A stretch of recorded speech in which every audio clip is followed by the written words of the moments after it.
गुंडों पर ताकत नहीं दिखाती प्रशासन, चोरों बदमाशों पर ताकत नहीं दिखाती है। शंकराचार्य जो साथ में हाथ में डंड लिए हो जा रहे हैं, उन पर प्रशासन ताकत दिखा रही है। योगी या मोदी क्या अंधे हैं क्या? और आज के शंकराचार्य, उस बार भी हम लोग नहाने गए थे, इस बार भी गए शांतिपूर्वक। उन संगम में चारों तरफ से प्रशासन लग करके उनके जो साथ में थे हम लोगों के ऊपर में आक्रमण किया, मारा गया। छोटे छोटे मासूम बच्चे जिनके लोग आरती पूजन कर रहे हैं, चंदन फूल कर रहे हैं, जिनके सिखाओ ब्रह्मचारी शंकर। लेकिन जो सत्ता के दलालों के शंकराचार्य हैं, उनकी आंख में मुक्तेश्वरानंद जी खटक रहे हैं। प्रयागराज में जब से साधु संतों के साथ अपमानजनक व्यवहार किया गया है, जैसा कि बताया जा रहा है कि उनकी चुटिया खींची गई, उनको मारा पीटा गया, उसके बाद से राजनीतिक सरगर्मियां तेज हो गई हैं। शंकराचार्य जी ने भी इस विषय में प्रेस कॉन्फ्रेंस की है और उसके बाद उन्होंने बताया कि किस तरह से लोगों का अपमान किया गया। और इसी के साथ साथ एक बार फिर से प्रशासन और साधु संतों के बीच कहीं ना कहीं तनातनी की स्थिति बनी हुई है, क्योंकि प्रशासन ने नोटिस भी जारी कर दिया है कि आप शंकराचार्य ही नहीं हैं तो शंकराचार्य का बोर्ड क्यों। बात सिर्फ यहां तक नहीं रुकती है।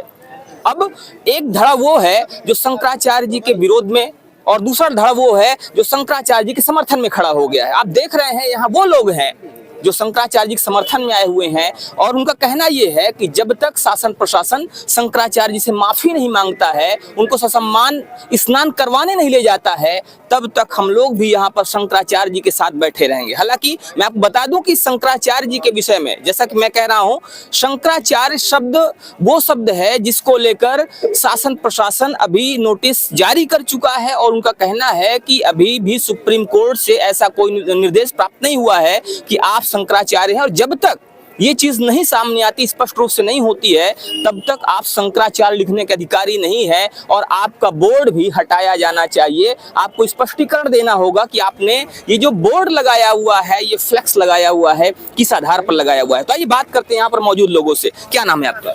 मेरा नाम आशीष तिवारी कीवा है जी, और मैं गरुड़ सेना ब्राह्मण रक्षा मिशन संस्था से और हमारा ब्राह्मण परिषद जी, हम लोग ब्राह्मण परिषद से भी यहाँ एकत्रित हुए हैं। जी। आशीष जी, क्या कहना है आपका? ये जो मुद्दा इस समय चल रहा है, जिस तरह से ये बातें सामने आई, मौनी आवश्यक स्नान होना था और स्नान चूंकि होने से पहले ये घटना घट जाती है तो महाराज जी ने स्नान को बहिष्कार कर दिया है। क्या कहेंगे इस पे आप? देखिए, निजी तौर से अगर पूज्य शंकराचार्य जी महाराज अगर शंकराचार्य नहीं थे तो क्या आज के 2-3 कुंभ बीत गया, कुंभ मेला आया, फिर मेला आया, क्या इसके पहले प्रशासन की आंखें नहीं खुली थी? क्या वो माननीय शंकराचार्य जी को जो है नोटिस नहीं जारी कर सकते थे? किसी का अपमान करना, किसी का अपमान करना जब उद्देश्य बन जाए तो उसमें तमाम कमियां नजर आती हैं। और हमारे सनातन संस्कृति की पद्धति रही है, हमारे हिंदू धर्म की आस्था रही है कि शंकराचार्य हमारे धर्म के सबसे शिखर होते हैं, हमारे धर्म के शिखर हैं, और उस शिखर को तोड़ना, मड़ोड़ना, बेइज्जत करना और उनको स्नान न करने देना कहाँ का न्याय है? और किसी को रोकना है तो उसके शिविर के बाहर आप रोक सकते हैं। अगर कोई शंकराचार्य, ये कुंभ ही उनका होता है और हम प्रयागवासी निरंतर हजारों वर्षों से इस प्रयाग की भूमि पर कुंभ का आयोजन कर रहे हैं, माघ मेले का आयोजन कर रहे हैं, जिसमें समस्त प्रयागवासियों का बहुत बड़ा योगदान है। और आज जिस तरीके से प्रयागराज की भूमि को धूमिल करने का काम प्रयागराज की प्रशासन के द्वारा किया गया है, निश्चित तौर से ये प्रयागवासियों के लिए बहुत ही कठिन समय है। तो एक बड़ा प्रश्न है यहाँ पर। इनका कहना है कि अगर महाराज जी शंकराचार्य नहीं है तो ये चीज समझने में आखिर 2 से 3 साल क्यों लग गए?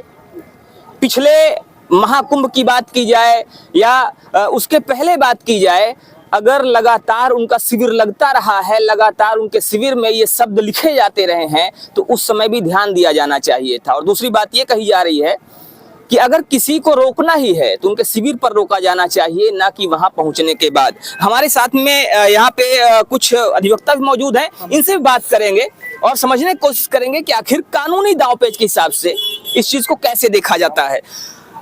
जैसा कि आप देख रहे हैं, इस समय एक तरह से सम्मान की लड़ाई हो गई है। कहीं ना कहीं 2 पक्षों के बीच में, एक तरफ शंकराचार्य जी हैं और एक तरफ शासन प्रशासन है, आमने सामने की स्थिति बनी हुई है।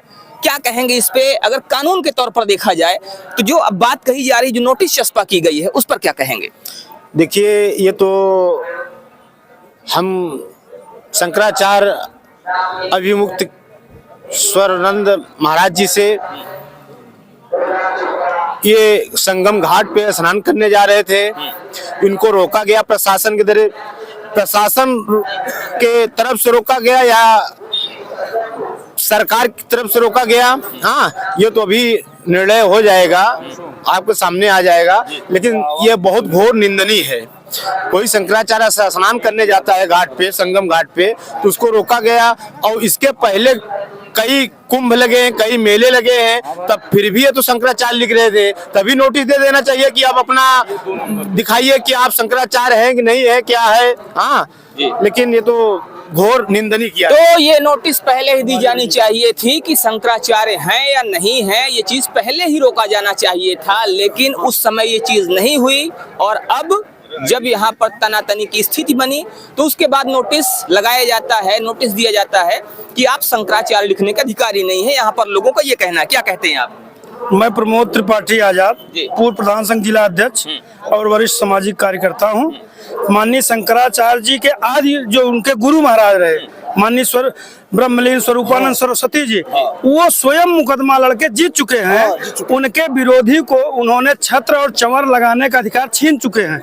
लेकिन जो सत्ता के दलालों के शंकराचार्य हैं, उनकी आंख में मुक्तेश्वरानंद जी खटक रहे हैं। इसलिए कि हमेशा धर्म आपने एक बात कही, सत्ता के दलालों के शंकराचार्य जी। आखिर कौन है वो सत्ता के दलालों के शंकराचार्य? जिनको सुप्रीम कोर्ट ने मना किया है कि आप चंवर नहीं लगा सकते, आप शंकराचार्य नहीं लिख सकते, लेकिन उनके अनुयायी आज लिख रहे हैं और उनको सारी फैसिलिटी उपलब्ध कराई गई है सरकार द्वारा। इसलिए शंकराचार्य जी, माननीय मुक्तेश्वरानंद हो चाहे स्वरूपानंद जी महाराज रहे, ये हमेशा सनातन और हिंदुत्व की बात करते हैं। ये दल की राजनीति नहीं करते हैं और नत नेताओं की पोता खरोशी करते हैं। अगर शंकराचार्य जी को नहाना अब संवैधानिक है तो कहां से रोटी सेकना संवैधानिक हो गया? तो एक बड़ी बात, बड़ा कटाक्ष है कि अगर शंकराचार्य जी का गंगा स्नान असंवैधानिक है, नहीं, इसके पहले हुआ तो रोटी सेकना कहां तक संवैधानिक है? क्या कह रहे हैं आप? इसके पहले शंकराचार्य इसी बार स्नान नहीं किए हैं, इसके पहले भी स्नान कर चुके हुए हैं। रुके, बीच मत बोलो। जब वो दंडी स्वामी थे, हम स्वयं उनके साथ में थे, और जब वो शंकराचार्य बने उस बार भी, इस बार भी, और पूरा लिखित के द्वारा, प्रशासन को लिखित के द्वारा गया। जो उसमें से कम्युनिस्ट को जो महिला बोल रही थी कि हम लोगों को सूचना गया है, पूरा कागजात गया है, और हम लोग एक मर्यादित के अनुसार से उनका जो है प्रशासन का थानेदार आया है, हम लोगों को साथ में ले गया है, कोई प्रकार का नहीं। लेकिन वहां पर शंकराचार्य को अटैक किया गया है गलत ढंग से, और भेदभाव जो कि सारा समाज उनको मानता है। स्वामी मुक्तेश्वरानंद जी, आप कह रहे हैं शंकराचार्य जी को अटैक किया गया, क्या शंकराचार्य जी पर भी अटैक हुआ है क्या? वहां पर क्या किया गया? संगम में चारों तरफ से प्रशासन लग करके उनके जो साथ में थे हम लोगों के ऊपर में आक्रमण किया, मारा गया। छोटे छोटे मासूम बच्चे जिनके लोग आरती पूजन कर रहे हैं, चंदन फूल कर रहे हैं, जिनके सिखाओ ब्रह्मचारी संघ, उनको प्रशासन ताकत दिखा रही है। गुंडों पर ताकत नहीं दिखाती प्रशासन, चोरों बदमाशों पर ताकत नहीं दिखाती है। शंकराचार्य जो साथ में हाथ में डंड लिए हो जा रहे हैं, उन पर प्रशासन ताकत दिखा रही है। योगी या मोदी क्या अंधे हैं क्या? वो आज के शंकराचार्य, उस बार भी हम लोग नहाने गए थे, इस बार भी गए शांतिपूर्वक, उनका प्रशासन का थानेदार साथ में लगा हुआ था। यहाँ से कागजात गया है कि भाई हमको स्नान करना, तब वो आए हुए हैं। और हमारे गुरुदेव जो है, जो राष्ट्रीय जो द्वारिका और शारदा पीठ, जो ज्योतिष पीठ के शंकराचार्य थे, स्वामी श्री स्वरूपानंद सरस्वती महाराज, जो ब्रह्मलीन हो गए, वो नहाते रहे संगम में, सरस्वती घाट से आते रहे, कोई भी शंकराचार्य जाता नहीं रहा। लेकिन हमारी जो परंपरा है, ज्योतिष पीठाधीश्वर जो शंकराचार्य जी है, जो द्वारिका शारदा पीठाधीश्वर शंकराचार्य जी थे, जो ब्रह्मलीन गुरुदेव और संगम पर जाया करते थे, कोई आज की नई बात नहीं है। और हमारे जो वर्तमान में इस समय जो शंकराचार्य ज्योतिष पीठाधीश्वर आनंद श्री विभूषित स्वामी अभिमुक्तेश्वरानंद जी है, उसके पहले भी साल भर के पहले शंकराचार्य ने स्नान किया है। हाँ, और सुनिए, पहले भी शंकराचार्य जी ने स्नान किया है, ऐसा यहाँ पर जो जो मौजूद लोग हैं उनका कहना है। सुनिए, शंकराचार्य की हैसियत से नवाया। मैं धर्म संप्रदाय का प्रचार मंत्री रहा शंकराचार्य का। उस बार जब गए थे तो फूल बरसाया गया और ठीक वही क्रिया जिस प्रकार से गए थे उसी प्रकार से गए, शांतिपूर्वक नहाया और नहा करके फिर हम लोग आ गए। लेकिन इस बार जिस प्रकार से भाव दिखाया गया, प्रशासन को लड़ना झगड़ना मारपीट करना, साथों में हमारे शंकराचार्य जो समाज के सर्वश्रेष्ठ गुरु हैं जिन्हें हम बागेश्वर वाले प्रधानमंत्री बताते, उनका छत को आपने देखा उलट दिया गया। ये कोई मर्यादा है? और प्रशासन भी हिंदू है, प्रशासन भी धर्म को मानती है, फिर इतना बड़ा मर्यादा का हनन कैसे तो किया? एक बड़ा प्रश्न ये भी है कि प्रशासन भी हिंदू है, प्रशासन भी धर्म को मानने वाला है, फिर आखिर ये चीज क्यों? अब संतों का बस एक मिनट रुक जाइए। तो आखिर प्रश्न ये है कि आखिर जब शासन प्रशासन भी धर्म को मानने वाला है तो फिर ये चीजें क्यों हुई? कारण क्या है इसका? किसको आप दोषी मानते हैं? कारण ये है कि महाराज जी कभी भी सत्ता के दलाली नहीं किए हैं, सत्ता की कभी चापलूसी नहीं किए हैं। वो सिर्फ वही बोले हैं जिससे हिंदू धर्म जागृत रहे, हिंदू धर्म जिंदा रहे। सिर्फ इसीलिए उनका उत्पीड़न किया जा रहा है। जो हिंदुत्व के नाम पर फर्जी सरकारें आई है, हिंदुओं का हमको चोटी खींचना उस समाज का अपमान है जिस समाज ने आज 12 साल से 15 साल से 90% 99% इस सरकार को वोटिंग करता रहा है, उसका अपमान किया गया है। और यह साधु संत का अपमान, तो ये साधु संत का अपमान तो है ही, ये भगवान शंकर का अपमान है। उससे बड़ी बात ये है कि उस समाज का अपमान किया गया है जिस समाज ने पूरे भारतीय जनता पार्टी को पूरी तरह सपोर्ट किया है। तो ऐसा हमारे शंकराचार्य पर आक्रमण किया, हम इसका उत्तर बता रहे हैं। आने वाले समय में जो कुंभ मेला था जिसमें हमारे 60-70 बहुत से लोग खत्म हो गए संगम में, भगदड़ में, उस पर हमारे शंकराचार्य स्वामी श्री अभिमुक्तेश्वरानंद सरस्वती महाराज ने उंगली उठाया था योगी आदित्यनाथ पर। उसी का बदला इस बार कुंभ में लिया गया है, हम यही जानते हैं। मैं स्वयं साथ में रहा शंकराचार्य के, मेरे भी पैर में चोट लगी है।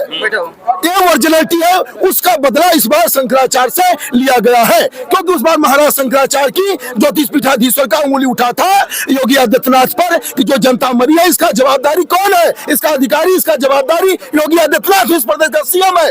वो बदला तो कहीं ना कहीं यहाँ पर ये कहा जा रहा है कि ये एक बदले की भावना स्वीकार किया जा रहा है, ये बदला लिया जा रहा है। क्योंकि 2025 में महाकुंभ में जब भगदड़ मची थी तो स्वामी अभिमुक्तेश्वरानंद सरस्वती जी ने योगी आदित्यनाथ जी पर उंगली उठाई थी, उन्होंने उनको दोषी ठहराया था और शायद उसी बात का बदला अब लिया जा रहा है। फिलहाल इस पर आपका क्या मानना है आप हमें जरूर बताइएगा। बने रहिए हमारे साथ खबरों का अपडेट के लिए। जय हिंद।